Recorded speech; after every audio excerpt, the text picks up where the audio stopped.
Rendez-vous dans les campagnes, musique, ces féroces soldats. Argueil, Jean-Louis, Castel-Germain, 55 noms égrenés par les enfants de l'école de rugby, 55 soldats qui ont perdu la vie lors de la Grande Guerre. Tous ont porté le maillot du club occitan, des joueurs qui aujourd'hui ne sont plus anonymes. Une stèle leur rend désormais hommage. Un monument symboliquement installé à l'entrée du stade Jacques Fouroux.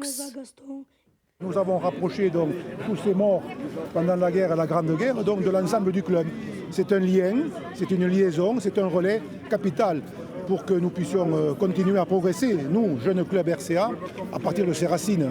Paul Ducos est né à Mirande le 4 juillet 1890.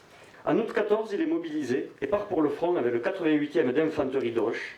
Il obtient une permission... Un travail de mémoire qui a demandé plus d'1 an de recherche à ce professeur d'histoire gersois, passionné de rugby. Je vous parlerai maintenant de Paul Fort.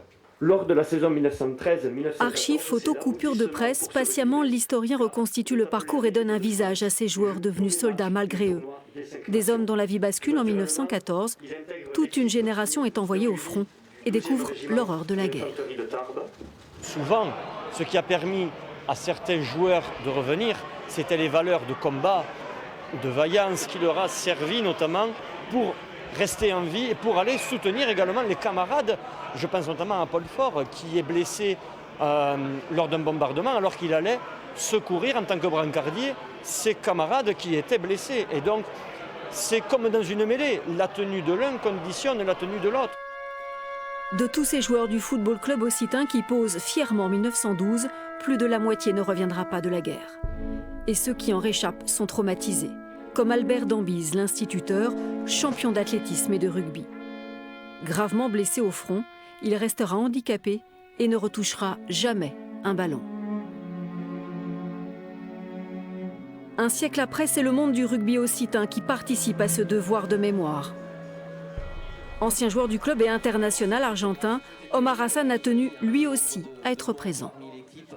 Et en plus, chanter la Marseillaise, je pense que s'il y avait plusieurs significations. Et pour moi, c'était un petit hommage à tous ces joueurs, à ces clubs. Il y a plein de choses que aujourd'hui, je suis très content. Voilà. Le rugby français a payé un lourd tribut à la Grande Guerre. La moitié des sportifs de haut niveau morts pour la France étaient des rugbymen.